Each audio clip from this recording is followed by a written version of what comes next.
¡Hola! Ponte cómodo y prepárate para un viaje emocionante. Esta es una nueva y cautivadora historia personal. Disfruta escuchándola. Sofía abrió la puerta principal. En el apartamento reinaba el silencio. Tal vez él no estuviera en casa, pensó ella con esperanza.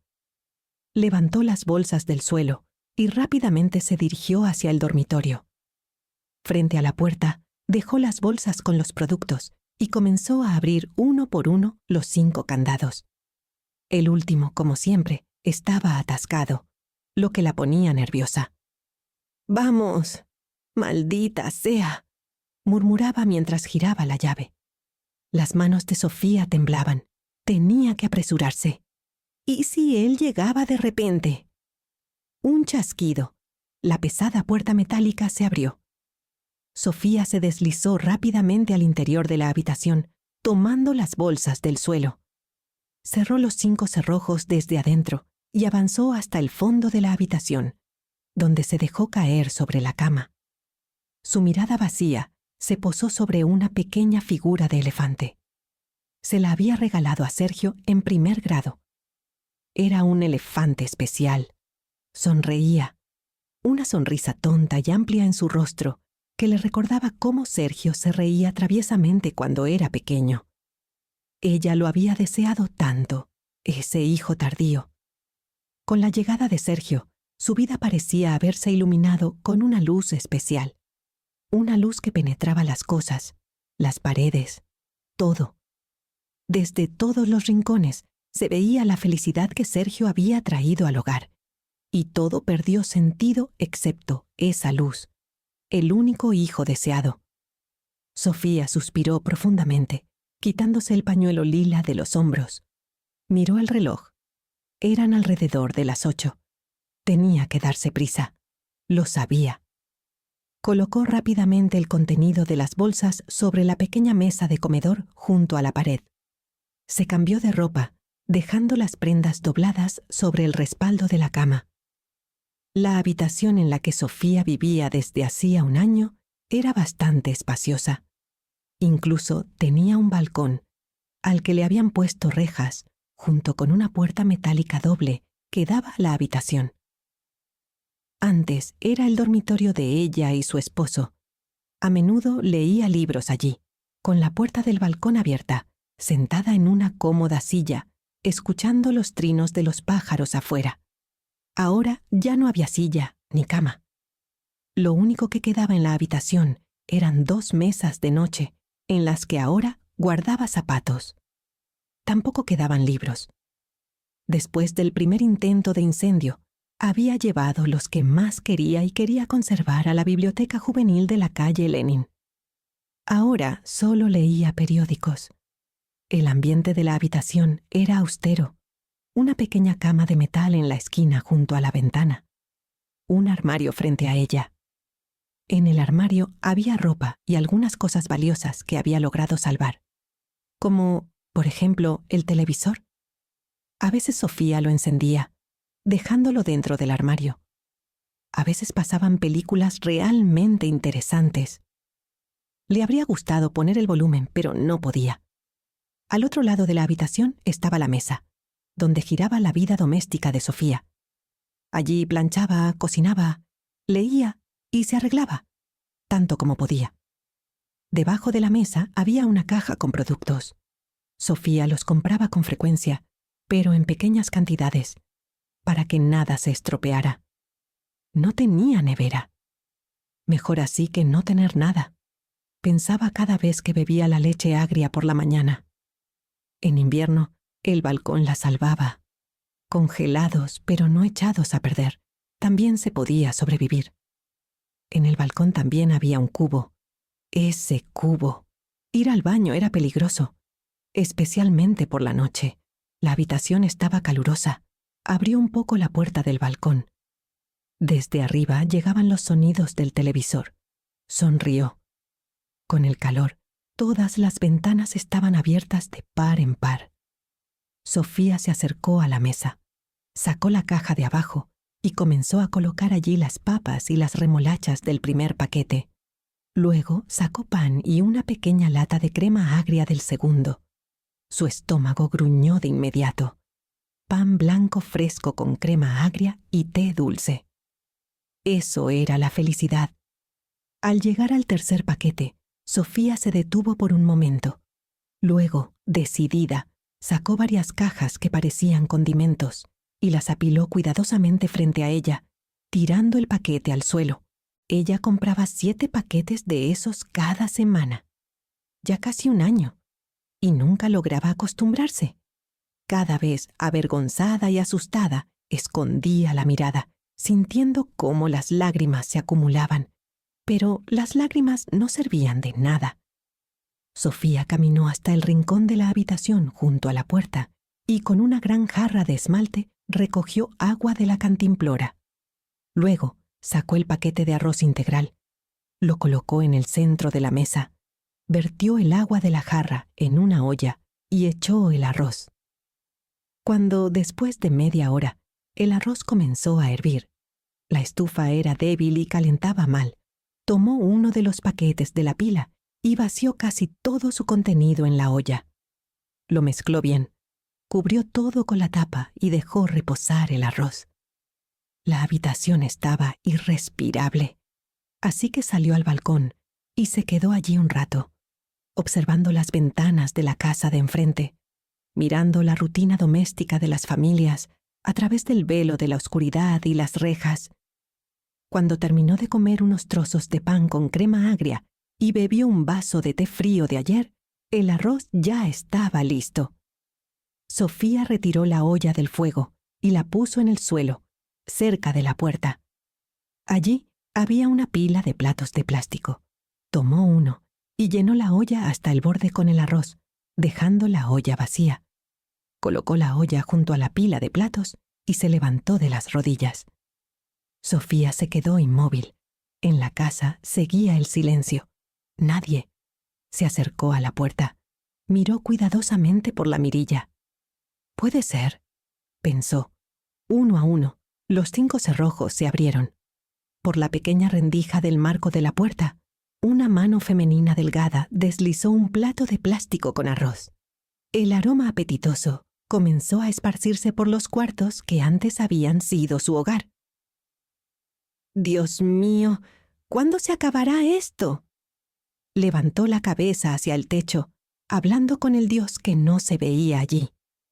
Cerrando la pesada puerta metálica y apagando la luz, Sofía cayó sobre la cama de metal. La malla metálica bajo el colchón abrazó su cuerpo agotado y cansado. Permaneció así un rato y luego se sumió en el sueño. Desde arriba llegaban los sonidos del televisor de los vecinos. A las 5:30 sonó el despertador. Sofía se preparó para el trabajo, terminó la crema agria y ya se disponía a salir. Pero recordó. Había olvidado el cubo en el balcón. Los vecinos ya la miraban raro. No valía la pena darles más razones. Colocó su bolso sobre el hombro y tomó el cubo. Al abrir la puerta, se dio cuenta de que el plato con arroz ya no estaba bajo la puerta. «Gracias a Dios», pensó, cerrando rápidamente la puerta tras de sí, su refugio impenetrable. El día en el trabajo transcurrió como siempre. Sofía llevaba muchos años trabajando en la misma organización. Conocía bien su trabajo, también al equipo. Muchos la apoyaron con buenas palabras cuando su esposo se fue y luego se mudó a otra ciudad. ¿A dónde? Aún no lo sabía. No había recibido noticias de él. Nadie le preguntaba por su hijo. A Sofía no le gustaba hablar de lo personal, así que siempre llevaba la conversación hacia otros temas, como los jardines y huertos. Afortunadamente, muchos tenían una casa de campo. Después del almuerzo, las mujeres del equipo se sentaron como siempre a tomar té y a discutir lo injusto que era el horario de vacaciones. En ese momento, sonó el teléfono. Era algo raro, un caso para el archivo. Una colega invitó a Sofía a contestar. ¿A mí?, se sorprendió. «Sí, a ti», asintió la mujer sonriendo. Sofía tomó el auricular. Su estómago se retorció. ¿Qué sería esta vez? Se repetía a sí misma. ¿Hola? ¿Sí? Yo. Sí. ¿Cuándo? En la última palabra se dejó caer en la silla. La alarma y el alivio se mezclaron en su rostro. Una emoción fluía hacia la otra, así que nadie supo si las noticias eran buenas o malas. Está bien. Sí, voy. Colgó el teléfono. Tamara Paredes, ¿puedo salir por un asunto personal urgente? No hubo objeciones. Sofía era muy respetada en el equipo. Además, la importancia del asunto no generaba dudas, ni para Tamara Paredes ni para nadie. Sofía llegó a casa tan rápido como pudo. Abajo estaba el coche de policía. Junto a él, 3 personas uniformadas, vecinos. Todos susurraban entre ellos, movían la cabeza con tristeza. Un poco más lejos, en el patio, había una ambulancia. ¿Acaso alguien fue asesinado? El corazón de Sofía se aceleró. Uno de los policías se acercó inmediatamente a ella. «Sofía González, cálmese», dijo en voz baja cuando Sofía asintió. «Venga a la casa. Los demás, por favor, aléjense. Usted, señora... López», respondió una mujer mayor con gafas. «Sí, López, acompáñenos. Los demás pueden retirarse». «Todos», dijo el policía de manera bastante convincente. Poco a poco, la gente se dispersó y volvió a sus apartamentos. Nadie puede resistirse al morbo de ver el dolor ajeno, ni siquiera el calor de 40 grados. Los que quedaban subieron con Sofía hasta su piso. Por la noche, cuando todos se habían ido, Sofía seguía sentada en la cama de su habitación, en la oscuridad y el silencio, con la puerta abierta. Todas las cosas estaban en su lugar. Los vecinos de arriba, como siempre, veían la televisión con las ventanas abiertas. Afuera, los pájaros cantaban en los árboles. De repente, Sofía creyó oler el arroz quemado. Parecía que esa noche, a través del sueño, había oído golpes en la puerta y un alargado «¡Mamá!». Así estuvo sentada, inmóvil, y en algún momento su rostro inerte se retorció por una tortura tal que solo un lamento profundo podía expresar. Y Sofía comenzó a aullar. «Dios mío, perdóname, Dios mío, perdóname», sollozaba entre lágrimas, empapando su pañuelo morado. «Dios mío, gracias a Dios, gracias a ti». De repente, en un acceso de histeria, aulló aún más fuerte. «Sálvame, Dios mío». La mujer cayó sobre la cama y después de un rato se quedó dormida, con la puerta abierta, por primera vez en varios años. El único hijo amado de Sofía, llamado como su padre, Sergio, terminó la escuela de cualquier manera y, gracias a los esfuerzos de su madre y al dinero de su padre, ingresó a la universidad con la opción de la cátedra militar, pero no duró mucho. En su primer año en la universidad, Sergio probó las drogas por primera vez. Primero fueron las drogas ligeras, luego la heroína. Los padres no entendían qué le estaba pasando a su hijo. La madre amorosa, Sofía, atribuía todo al estrés por los fracasos académicos y su primer amor. El padre fue más allá en sus conclusiones, y todo quedó claro cuando empezaron a desaparecer objetos valiosos de la casa. Entonces, tuvo lugar una seria conversación con el padre, y Sergio reveló que tenía una gran deuda y que, si no la pagaba, su familia corría un grave peligro. El hijo, adicto a las drogas, pidió una gran suma de dinero a sus padres para salvarse. El corazón materno se conmovió. Sofía, en secreto de su marido, vendió la casa de campo que le había legado sus padres. El hijo se llevó todo el dinero y, por un tiempo, desapareció por completo. Todo parecía estar mejorando. Pero esto resultó ser solo una ilusión antes de una prueba mucho más difícil, una que no todos los miembros de la familia podrían soportar. Sergio regresó ya completamente enganchado.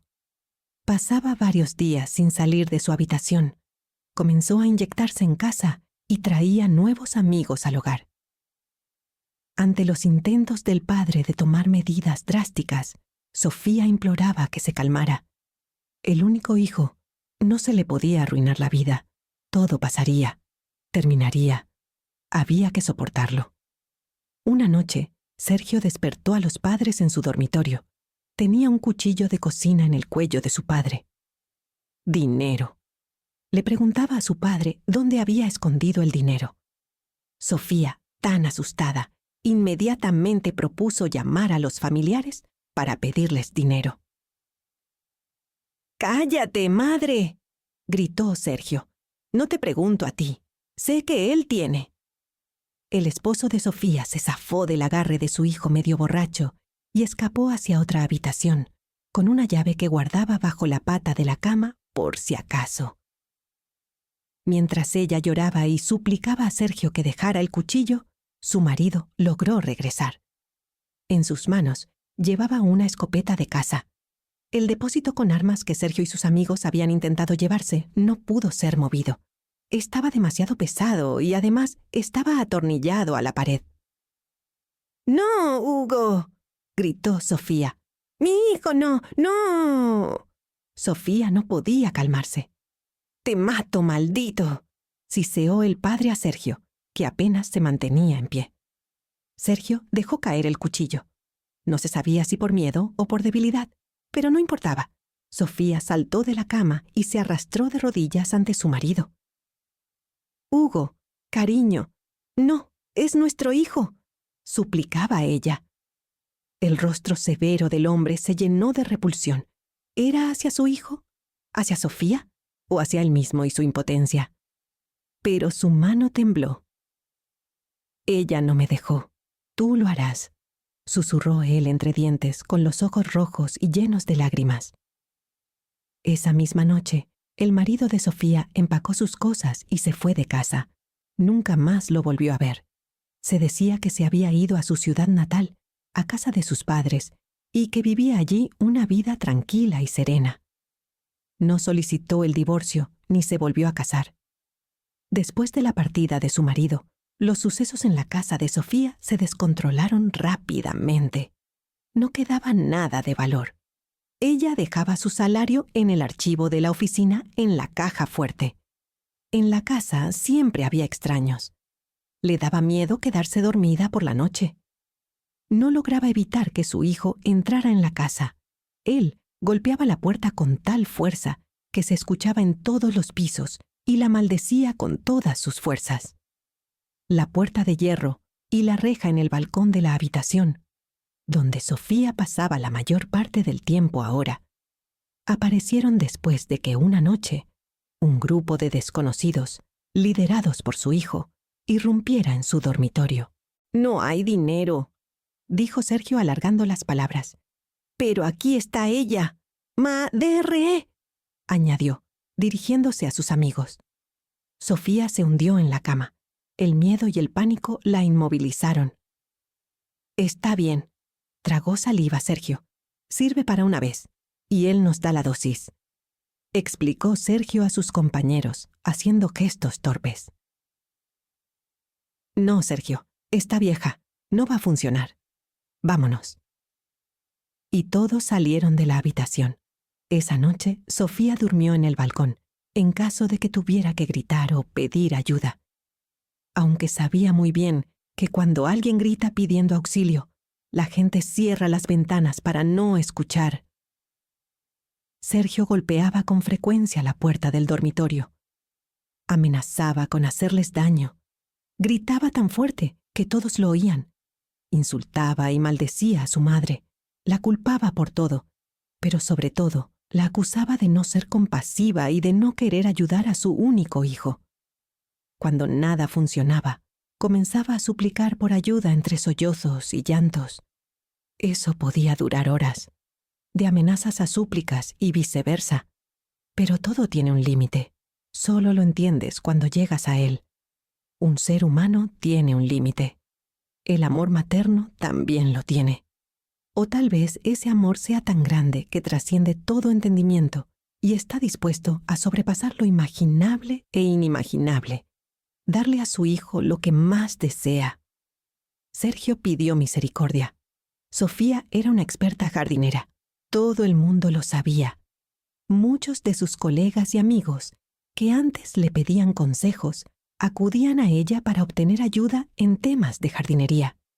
Y ella siempre les ayudaba, encantada con sus conocimientos y experiencia. Sofía sabía mucho sobre fertilizantes, tanto orgánicos como especialmente los minerales. Conocía muchas especies de plantas raras.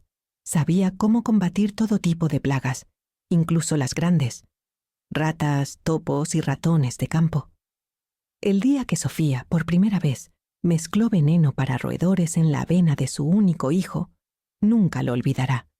Al igual que cada día posterior y todo el año, exactamente un año después, él falleció.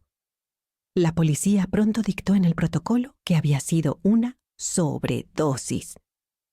El ciudadano tal y tal, en estado de fuerte intoxicación por drogas, salió del edificio y gritó: «¡Madre!», hasta perder el conocimiento y morir en el lugar.